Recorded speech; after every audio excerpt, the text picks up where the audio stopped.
Hello, everyone, and welcome. I'm David Grealish, the computer historian. I'm joined today by Allan Pincus, and he is the creator of an upcoming board game called Computer Junkyard. I recently saw an ad for it on Facebook, and I knew it was for me. Plus, I reached out, and Allan agreed to talk with me more about it. So, you all can also be one of the first to get the inside scoop on this exciting game. Hi, Allan. Hey, David. Thanks for that great introduction. Welcome. Thanks. Um, so let's start off. Maybe just tell us about yourself a little bit. So again, my name is Alan, and I grew up in New Jersey, and I've been a creative entrepreneurial spirit since I can remember. But in the mid '70s, my father took me to California. He traveled a lot, and I remember going to someone's house, and he had this thing called an Apple IIe. And I was fascinated, and I said, could I play with it? I must have been 12 years old. And he said, sure. And he turned it on, and there's this blank screen. Fast forward a few years, I got my first computer. I was TI 99 4A. I got for a gift, Extended Basic was a cartridge, and it let me program moving sprites. They called them sprites back in the '70s. And I used a tape recorder in order to save my stuff, and I created a game called Geronimo, where you basically jumped out of an airplane and dropped down to the ground and had to land on a chunk of, like a mat without going splat. As I got into high school, computers, I knew more than my computer teacher. Senior year, I said, he was teaching the Hello World program, and I was creating my own lunar lander game on my Apple IIc they had. And they had a 5.25-inch floppy drive. I had a really close friend, Richard. He had an Atari 400 or 800 with the membrane keyboard, which was insanely foolish, this keyboard. And we took apart that computer to see what was inside, and took it apart and put it back together again, and it didn't work. And that was okay. He didn't care too much, but he taught me about peeking and poking memory. And he figured out how to talk to the display card. And he made an amazing, like, first person shooter game that was amazing to me. So I've been in love with computers since I'm a kid, and I wound up going to Drexel University for electrical engineering. And I pursued electrical engineering with a big chunk of computers in it. And the reason I ultimately chose Drexel, although it is a co-op school, which was very useful, they made me buy a Mac Plus. So I bought a Mac Plus, and then I got into technology, and I've been working full time in technology for quite a while. I've run a couple of my own businesses in technology and some other things, and then met my wife, married, I have two children. My son's 24. He's getting his computer science PhD at Boston University. And my daughter is a dancer, singer, but an extraordinary graphic designer. We've given her the tools since she's 3 or 4 years old, Photoshop, things like that. She's getting certified in Photoshop. She's the graphic designer, and she's at Carnegie Mellon earning her BFA in the School of Drama for set design. So let's move on to the game. So I envisioned, it's like it all came to me in a dream, because I said, I want the box to look like an old computer. So Oh, here's the okay. front of Yeah, the box. See that's the neat. Yeah. CD-ROM drive and the vents and some Uh-huh. lights and switches. And Yeah. on the back, I wanted the back to look like the back. Yeah, that's great. And so you've got your PS2 connectors and your Ethernet. The idea was this is like a hybrid of computers in the '70s, '80s, early '90s, right? It's kind of like a mishmash of ideas, right? And then on the bottom, I got this all the what's in the game, etc. And when you open the box, um, around the perimeter, it shows every component, right? And it shows the components, of the different power supply and monitor and mouse and CD-ROM drive. And I think the reason I spent that time with the box just now is we're a little creative family. My daughter's a graphic artist. She did this. I gave her the concept, the ideas. She did this, right? She did all this artwork. She came up with the logo, everything, right? What else is funny is here's the tagline. That's my handwriting, and I hate it. But my daughter says it's your handwriting. You love it. I'm picturing thousands of these cross my fingers out there, and my handwriting is on every box. That's funny. Well, it looks good, and because it looks like a real sticky note, and also the most Exactly. important, it's legible. Right. So remember, It'd be bad if it was Right. not legible. yeah. Here's the board. You're going to build a computer on a chassis. This is the bottom of the computer. Does each player get a board, Yeah. or just There's- one board? No, Yeah. 4 Okay. boards. This So is you get about, 4 boards, I guess, I'm sorry? in a standard game. You get 4 of those. Yeah, in a it's a standard 12 game, by so 12 the board. Okay. The grid is, you have to align your computer to the grid, right? Mhm. Because there's rules around that. But I envision this idea where I'm like, well, computers actually, if you open them up, everything's bolted down to a surface, and you can see we made the Right. little feet. You know what I'm saying? So this is the board you Uh-huh. play on. It looks good. Yeah. So you want to know how things go. People say, well, how do I know how to hook it together? So you get your computer block diagram. And again, my Oh, daughter put this artwork together. I conceived of it and figured out what I wanted, but you can see how it shows, connect this to this, connect this to that. And everything is named. I don't know if you can see, nice. everything has names. It's all legitimate, but it's all like, to me, the idea of a more vintage, like the peripheral component interface. Everybody's chasing down the same parts with one minor exception. I'll tell you in a moment.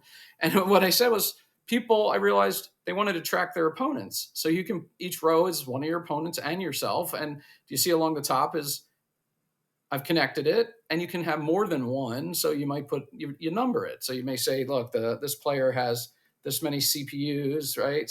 CPUs, hard drive, etc. So that's that.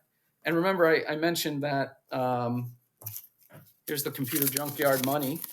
And we call these, can you read it? Junk bucks. Yep.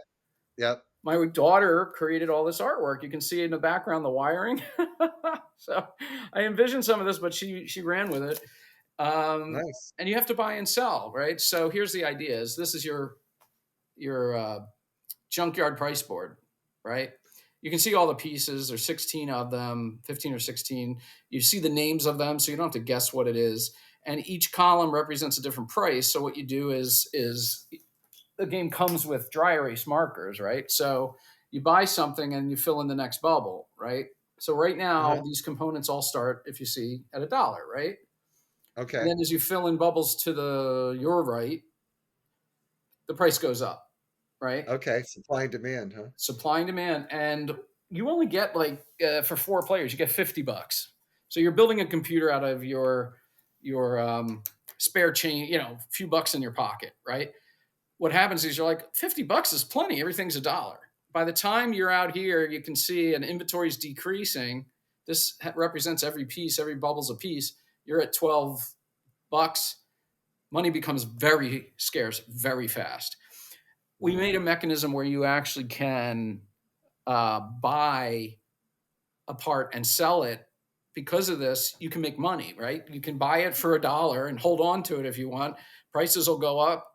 You can actually sell it back to the junkyard or to each other and make money.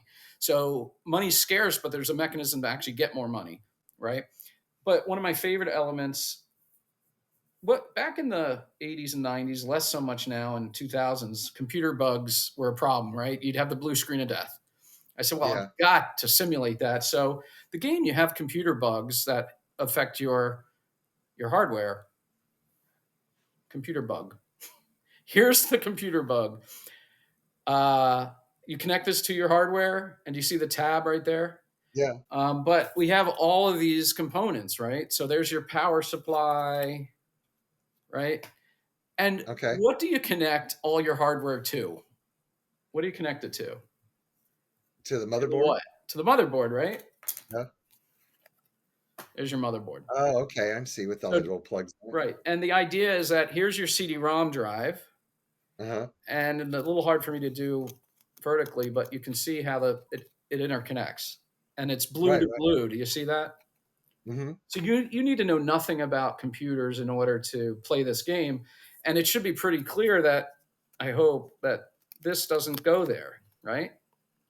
Okay, This yeah. is a hard drive. Starting Notice at a purple. it doesn't match, Yeah. but I have a data bus. Here's my data bus, Okay, it's got the right? blue connector, And and then yep. right, this goes here, and then you connect whatever's purple. So I have my memory module goes to the data bus, right? It makes sense, right? Data bus, memory Mhm. module, it's the communication between everything. So I have the, CPUs, right? Got the keyboard, right? I've got the PCI card. You see the slots, right? This is what old computers had. New ones don't have these. And then you have your video card. Where's the video card get connected to? It gets connected to the PCI. So I've got the USB card. Now I could have gone back even. Whoops, sorry. That's the back, right, of the card. USB card to help Right. people. Okay. Describing what it is. Yeah. Right. There's your USB card. Now I was thinking about going all the way back to PS2. My objective was to kind of go back in the past, but I didn't want to have a tape drive. I figured stuff in the 90s was vintage enough. What's around the case? Your spare parts are all floating around. Where are they? They're on your workbench. You have a workbench. So anything you bought that can't be on your computer because it doesn't fit or it's a spare part sits in your workbench. So we have a theft mechanism that you can steal from the workbench, and a more difficult theft mechanism where you need two roles under certain rules to steal off the computer. So there's always the threat of theft. People play bugs on each other to slow you down. But ultimately, what are we trying to do? You've got your 15 pieces finally arranged. You have your CD-ROM connected to things. The goal is your software. So this is the really cool part. So my children and I invented all these games. And I don't know if we're going to keep these. Remember, we're still in the kind of mess with things. These are some of the games you can read. We didn't just call this game A, B, C, and D. We invented names. But one of the key thing we did was, let me find a couple here. There we go. So the only thing you keep hidden from everyone, if you want to, is your software tile. You're handed a random software tile at the beginning. The whole point is to build your computer to run the game. So of course the end is putting on the game. So here's a game, and I don't know if you can read the name of this game. Are you able to read it? No, you have to bring Or it no? down some. Oh, sorry. It You- probably we'll be able to read it when it's just cut to you. So it says, And it's very what my kids tell me is meta. This game is in the Computer Junkyard game, and the game is called Computer Junkyard. oh, I, okay. Oh, I read the Computer Junkyard, but I didn't know if that was yeah. and it says the best computer game not played on the computer, now played on the computer. Oh, okay. But do you see the thing I wanted to show you is every software card Okay, yeah. have different requirements. Do you see how this one needs 3 Oh, RAM, 2 right. CPUs, 1 hard drive? Okay. This one needs 2 of each. So everybody playing has a slightly different requirement. So even though everyone's going for the same components, somebody may need 1 of these, someone else needs 2, and somebody else needs 3. And again, my son, the chief logician, and I went through all the permutations and made sure the game was very balanced. So there's A, B, and C grouping, and the rules are simple. You have to choose from the group A plus some other ones, depending on how many players, and it's very balanced. So even though everybody's searching for little things, statistically, it's equal weight. So when you start off the game, does everyone pull a game card, like the So, software, to know what they have to so, work towards having? so you've got your typical quintessential game pouch where everything starts in here except the motherboard. The motherboard you get at the beginning of the game. You've got your board. Yeah.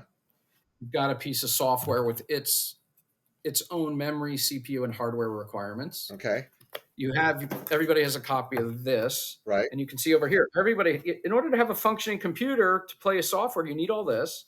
And this is just saying you're going to need more than one of these. The note here says check your software tile, right? Okay.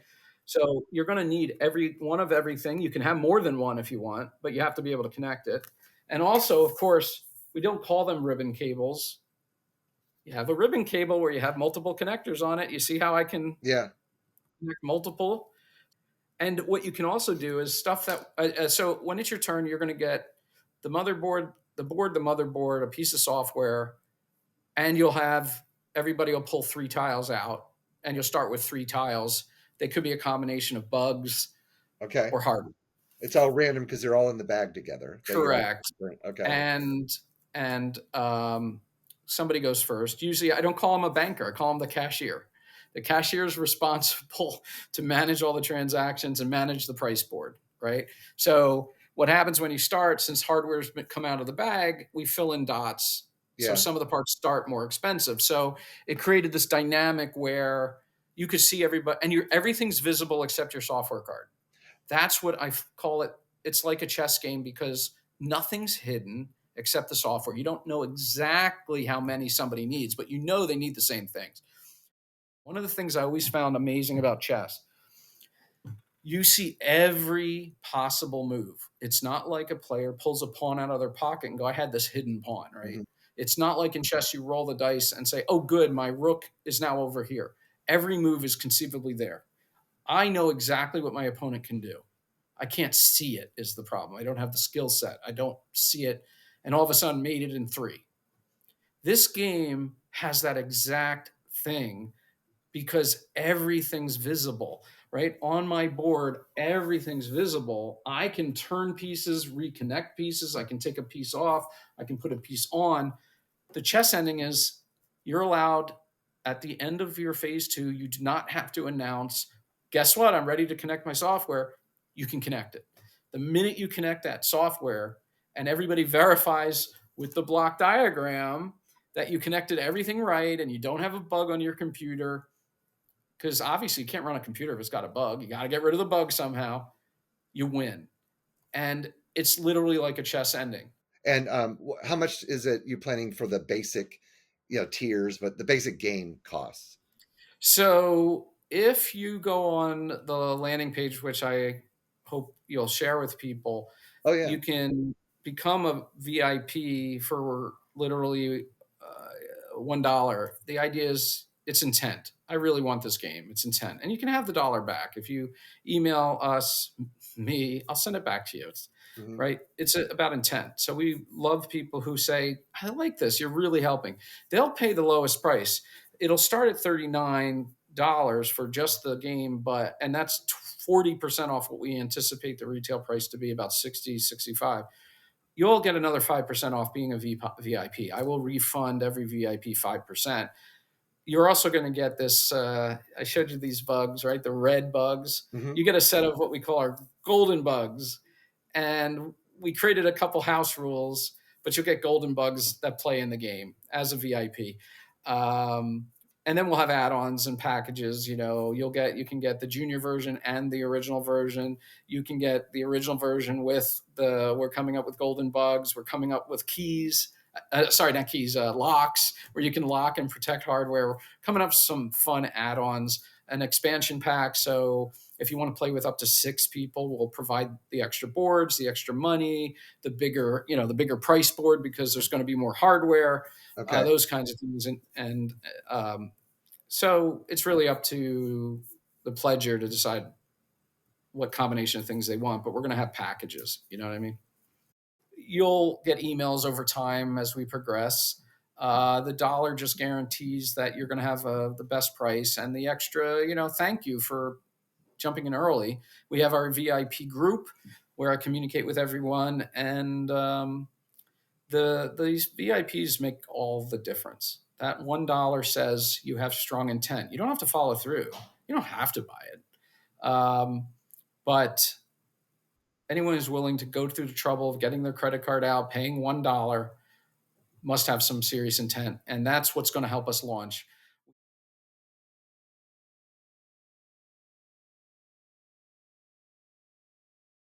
The inception was, I wish there was a game, computer game, not on the computer, that family could get together and play. And that's where we are now.